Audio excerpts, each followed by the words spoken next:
Selamat datang di channel Cerita Cinta. Channelnya cerita cinta romantis. Sebelum lanjut, mohon dukungannya dengan like dan subscribe dulu.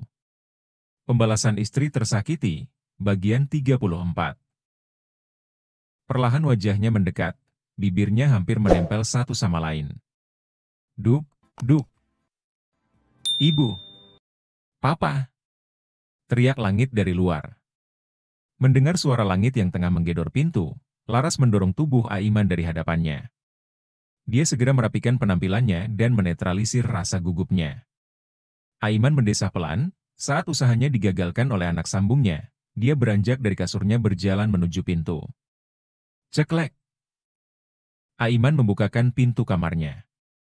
Ia melihat Langit yang tengah berdiri memegang boks kecil di tangannya. Langit, itu apa nak? Tanya Aiman penasaran dengan benda yang dipegang Langit. Oh ini, ucap Langit menunjukkan bosnya pada Aiman. Ini dikasih sama Onti Zoya, kata Om Tupai, kalau mau punya adik harus kasih kado ini ke ibu. Jelas Langit nyengir. Langit menggoyang-goyangkan badannya dengan bibir tersenyum. Kamu kenapa? Mau ketemu ibu? Tanya Aiman heran melihat anaknya itu cengengesan. Langit menggelengkan kepalanya. Laras pun muncul dari belakang Aiman. Melihat ibunya datang, Langit mengeluarkan sesuatu di balik punggungnya dan memberikannya pada Laras. Apa ini, nak? Tanya Laras. Kata Om Tupai, kalau mau cepat punya adik, papa harus minum ini biar kuat lama. Jawab Langit nyengir. Haduh, anakku sudah salah pergaulan ini. Batin Laras, saat membaca ramuan obat kuat yang diberikan oleh Langit. Ya sudah, ibu aku mau pergi dulu. Dadah. Langit meraih tangan kanan Laras dan Aiman, bergantian dan mengecupnya. Sebelum pergi ia mengusap perut rata ibunya, dia berharap adiknya segera tumbuh di sana. Cepat datang ya, adek, ucap Langit nyengir. Laras mematung di tempatnya, ia melempar pandangan pada Aiman yang sama terkejutnya. Langit melambaikan tangannya, kemudian dia berlari entah kemana. Aiman membuka boks kecil yang diberikan oleh Langit. Terpampang jelas sebuah lingerie warna merah menyala, dengan bahan tipis dan menerawang. Gluk! Aiman menelan ludahnya dengan kasar. Begitupun Laras yang terlihat malu-malu sekaligus gugup, jika Aiman meminta haknya saat ini juga. Pak ya, sayang. Pinta Aiman mulai. Hah, iya mas. Jawab Laras tergagap. Laras memberikan obat dari Langit atas perintah Nando. Tetapi Aiman rasa tidak memerlukannya, karena ini adalah buka puasa pertamanya, jadinya dia yakin tanpa obat dia pasti kuat. Demi menyenangkan suami dan mendapatkan pahala, Laras mau tak mau memakainya.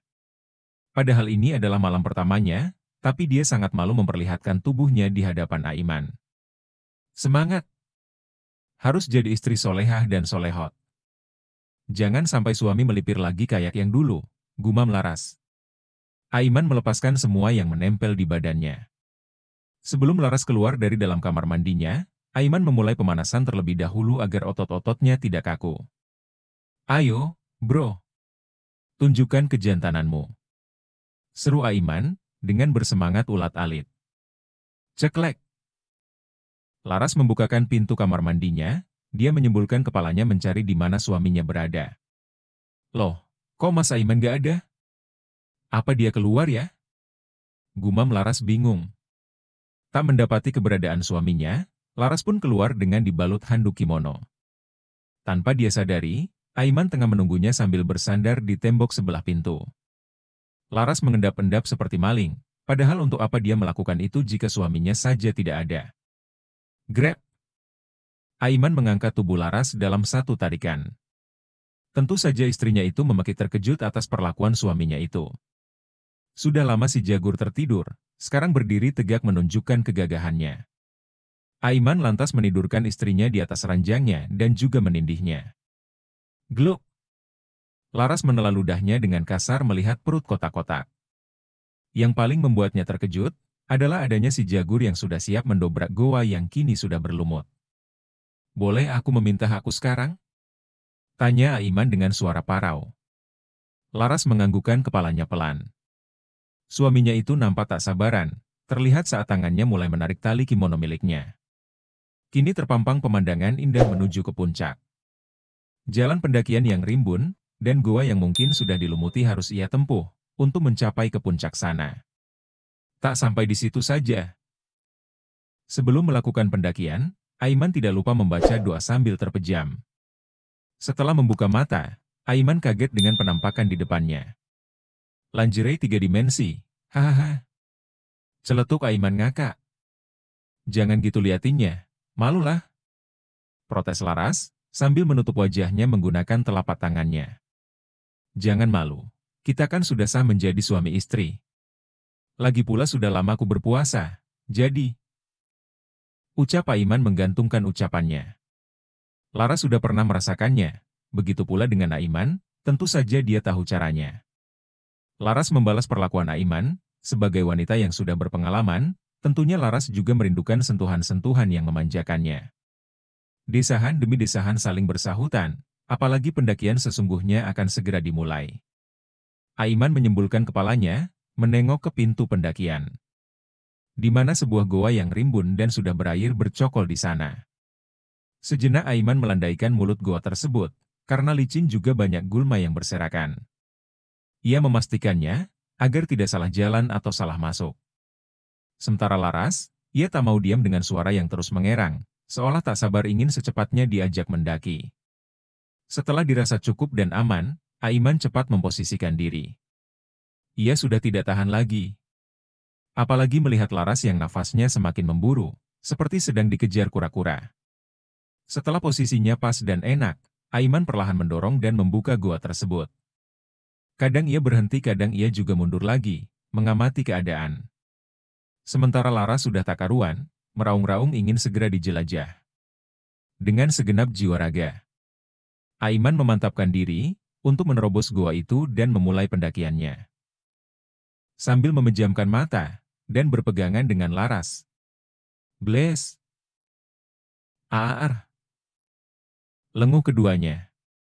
Aiman amblas menerobos ke dalam goa itu.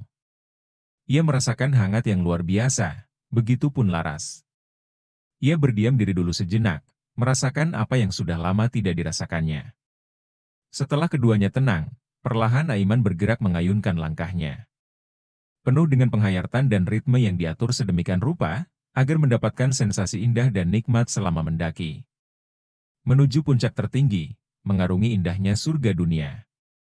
Malam pertama pun menjadi malam yang sangat indah dan nikmat. Irama syahdu saling bersahutan. Keduanya saling menikmati petualangan itu, entah berapa kali ia sampai di puncak kenikmatan. Yang pasti, menjelang subuh tiba. Keduanya baru terlelap, dengan posisi saling memeluk di bawah selimut. Esoknya, Laras menggeliatkan tubuhnya. Matanya perlahan terbuka, dan merasakan perutnya hangat dan berat. Hampir saja lupa, kalau dirinya telah menjadi istri dari Aiman. Perlahan ia memindahkan tangan Aiman, tetapi Aiman justru semakin mengeratkan pelukannya. Masih mau peluk? Rengek Aiman dengan suara seraknya. Mas, aku harus mandi. Ini sudah siang, nanti langit nyariin aku, ucap Laras. 5 menit lagi.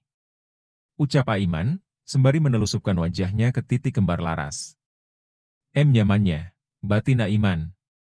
Laras pun pasrah dan menuruti keinginan suaminya. Inikah sisi lain Aiman yang tak diketahuinya. Sambil menunggu suaminya bangun, Laras mencoba menghubungi kakaknya, untuk menanyakan putranya. Bayu membalas pesan Laras, dan mengatakan kalau langit tak bersamanya. Melainkan bersama Nando yang menjadi teman satu frekuensinya. Di sisi lain, Nando tengah kelimpungan mencari langit, yang tiba-tiba menghilang dari pengawasannya. Saat ini, Nando tengah berada di sebuah restoran, sengaja mengajak langit keluar mencari makanan yang enak. Namun dia kehilangan langit, saat dia izin pergi ke toilet karena kebelet. Nando begitu panik, dan mencoba menghubungi calon istrinya untuk meminta bantuannya. Di mana sih lu, Cil? Bikin gue panik aja, gimana kalau gue diamuk emak lo? Haduh. Niatnya mau menikmati masa libur, tapi tuh bocah malah ngilang. Gerutu Nando gusar. Nando berjalan ke ruang informasi, dia meminta bantuan petugas sekitar, untuk mencari keberadaan langit. Siapa tahu anak itu masih berada di area restoran. Bagian informasi menyalakan alat pengeras suara, menyebutkan ciri-ciri langit dan juga memohon bantuan kepada pengunjung lainnya. Jika menemukan langit, untuk segera membawanya ke bagian informasi. Selama 30 menit menunggu di ruang informasi, tidak ada titik terang langit ditemukan. Nando pun meminta kepada petugas di sana untuk mengecek CCTV. Kepalanya rasanya mau meledak, lantaran langit tak kunjung ditemukan. Jika langit diculik, bisa-bisa nyawa Nando melayang. Zoya menghubungi ponsel Nando dan menanyakan keberadaannya. Dia juga sama paniknya ketika Nando memberikan kabar hilangnya langit. Ia pun lantas menyusul Nando ke ruang CCTV. Di dalam ruang CCTV. Coba lihat di meja nomor 20, tadi aku dan langit duduk di sana.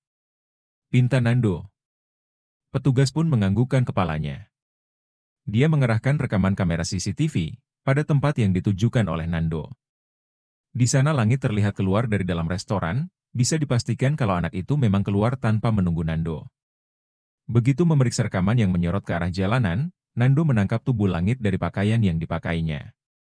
Ternyata anak itu tengah membeli es krim yang letaknya masih di sekitar restoran. Dasar tuyul bahlul. Decak Nando kesal. Ya udah, ayo kita samperin keburu dia kabur lagi. Ajak Zoya beringsut. Nando dan Zoya pun mengucapkan terima kasih pada petugas yang sudah membantu mencari keberadaan langit. Dengan langkah tergesa, Nando dan Zoya keluar dari restoran. Sementara di pinggir jalan, Langit tengah duduk menikmati es krim yang ia beli dari pedagang kaki lima. Tak hanya itu saja, Langit pun membeli siomay, cilok dan jajanan lainnya. Seger. Langit tampaknya menikmati makanannya. Hei, bocah tengil. Geram Nando nyureng. Udahlah jangan marahin tuh anak. Kabur beneran tahu rasa lo, mending samperin dan jangan lupa bayarin tuh jajanannya. Yakin gue tuh anak gak bawa duit, desak Zoya menarik tangan Nando. Nando menghampiri Langit. Dia berkacak pinggang, tepat di hadapan bocah yang tengah menunduk menikmati es krimnya. Anak tengil. Disuruh tungguin malah kelayapan, untung gue modalnya kagak lama. Kesal Nando murka. Langit mendongak, menatap ke arah Nando yang terlihat kesal setengah mati. Dia menyuapkan 1 sendok ke mulutnya, kemudian ia mengambil 1 sendok es krim lagi. Lalu berdiri menyodorkan tangannya ke hadapan Nando. Es krim, Om tupai, biar kepalanya dingin. Ucap Langit polos. Hap. Nando langsung melahap es krimnya. Rasanya cukup unik dan segar, hampir sama dengan es krim yang biasa ia beli di restoran ternama. Enak Cil, buat gue aja. Nando merebut kotak es krim dari tangan Langit. Enak kan, Om? Tanya Langit. Iya, enak dan segar. Jawab Nando dengan mulutnya yang berisikan es krim. Astagfirullah. Zoya mengusap dadanya dengan pelan. Mana mungkin Nando bisa memarahi Langit, sementara kelakuannya pun 11-12 dengan Langit. Mang, tambah lagi es krimnya. Om tupai yang bayar. Ucap Langit setengah berteriak. Dek, siomaynya siapa yang bayar? Abang mau keliling lagi nih, seru pedagang siomay. Om, bayarin. Ucap Langit pada Nando. Nyusahin aja loh. Decak Nando jengkol. Sana bayar dulu, biar Langit gue jagain. Desak Zoya mendorong tubuh Nando pelan. Dengan bibir mengerucut. Nando berjalan ke arah tukang siomay, seraya mengeluarkan dompetnya. Saat hendak mengeluarkan uang, pedagang cilok dan pedagang kaki lima lainnya berseru. Meminta Nando membayar makanan yang sudah Langit ambil sebelumnya. Anjir, nih anak pantesan aja cepet gedenya, orang makanan ini itu diembat. Gerutu Nando dongkol. Sementara Langit malah asyik bercanda dengan Zoya. Mereka berdua menikmati es krim yang sudah disediakan oleh pedagangnya. Berapa semuanya bang? Tanya Nando pada penjual siomay. 100.000, bang. Jawab penjual siomay. Buset. Mahal amat, pekik Nando. Iya bang, si adiknya tadi makan 3 porsi. Terus sisanya dia traktir pengamen, jadi totalnya ya 100.000. Jelas penjual siomay. Nyesel gue bawa nih anak, malah ngerampok gue. Gumam Nando kesal. Nando membayar semua total jajanan Langit. Ternyata anak itu tak makan sendirian saja, melainkan mengajak yang lainnya untuk ikut bergabung. Bukannya Nando sayang akan uangnya. Tetapi dia takut, kalau uang tunai yang ada di dompetnya tidak cukup untuk membayarnya. Nando kembali menghampiri Langit dan Zoya, dia mendudukkan tubuhnya seraya melipat kedua tangannya. Makasih ya, Om Tupai yang ganteng dan baik hati. Ucap Langit, seraya menampilkan rentetan gigi putihnya. Baru sadar lu, kalau gue ganteng. Seru Nando gesrek. Dipuji dikit, pedenya selangit. Gumam Langit, tapi masih terdengar oleh Nando. Kalau ngomong yang jelas dong, bukan kayak semut. Tegur Nando nantang. Emang semut bisa ngomong? Tanya Zoya dengan polosnya. Enggak, semut emang gak ngomong. Tahu-tahu dia merayap ke badan, terus gigit, jawab Langit. Setelah perut ketiganya kenyang, Langit dibawa oleh Nando dan Zoya kembali ke hotel di mana mereka menginap. Sepanjang perjalanan, Langit tampak seperti orang banyak pikiran. Dia mengetuk-ngetuk dagunya, membuka HP mengetik sesuatu yang membuat Zoya penasaran. Nyari apa, bro? Tanya Zoya sambil mengintip HP Langit. Nyari tips menurunkan berat badan, jawab Langit dengan polos. Hahaha. Dari arah samping, Nando tertawa terbahak-bahak mendengar jawaban Langit. Zoya dan Langit menatap ke arah Nando secara bersamaan. Merasa ditatap oleh dua manusia di sampingnya, membuat Nando kembali mengatupkan mulutnya. Kenapa tertawa? Apa ada yang salah dengan ucapan Langit, Om Tupai? Tanya Langit bingung. Lu makan udah kayak Kudanil, pengen diet pula. Minimal kalau mau diet tuh makannya dikurangin. Jadi, lu diam kayak banyak beban cuma mikirin diet? Ya salah am. Biar apa sih kayak gitu? Seloroh Nando dengan wajah menyebalkannya. Ah, Aunty, Om Tupai ngatain Langit Kudanil. Rengek Langit menggoyangkan tangan Zoya. Plak. Zoya menggeplak tangan Nando dengan kuat. Nando sampai menghentikan mobilnya, karena merasakan sakit di tangannya. Sakitnya? Protes Nando meringis. Salah lu sendiri, anak seganteng dan semut ini lu katain Kudanil. Gue aduin ke mak bapaknya tahu rasa lo. Ketus Zoya nyureng. Sableng. Emang kenyataannya kayak gitu kok, coba lu inget kejadian beberapa menit yang lalu. Gue yang bayarin nih anak makan siomay 3 porsi, cilok, cilung, es krim aja sampai habis banyak. Belum lagi pas di restoran dia makan 2 kali nambah. Seru Nando membenarkan ucapannya. Iya juga ya, ucap Zoya memble. Kan kata ibu juga kalau lapar ya makan, apa salahnya? Kalau udah kenyang juga Langit berhenti makan kok, ucap Langit jujur. Salahnya badan lu udah buntal, perut udah kayak balon udara juga. Gak takut meledak kah? Ledek Nando gesrek. Langit mau diet pokoknya. Nanti Jenny gak mau sama Langit, kalau Langit tambah gendut nantinya tambah jelek. Kan kata Om Tupai juga jadi pria itu harus gagah, tampan aja gak cukup biar banyak cewek yang suka. Buktinya Om Tupai perawatan terus, ngaca terus biar banyak cewek yang deketin Om. Keluh Langit apa adanya. Zoya melirik sinis ke arah Nando, Langit yang masih polos berbicara dengan lancar seperti tidak ada remnya. Wajah Nando berubah pias, karena Langit sudah membongkar kartunya. Sebuah tangan putih menarik telinga Nando, sampai berubah menjadi merah. Bener-bener lu ya? Acara wedding tinggal berapa minggu lagi, lu malah berulah. Cari perkara lu sama gue pastikan semua cewek yang deketin lo musnah. Pekik Zoya murka. Aunty, kenapa ditarik kuping Om Tupainya? Tanya Langit merasa kasihan pada Nando. Karena dia nakal. Apalagi yang Om Tupai katakan sama Langit? Tanya Zoya menatap ke arah Langit, tanpa memperdulikan Nando yang meringis. Om Tupai gak bilang apa-apa, cuman katanya Aunty Zoya itu cantik. Tapi sayangnya galak, kayak soang. Ucap Langit polos. Apa? Mata Zoya melotot mendengar ucapan Langit. Bersambung.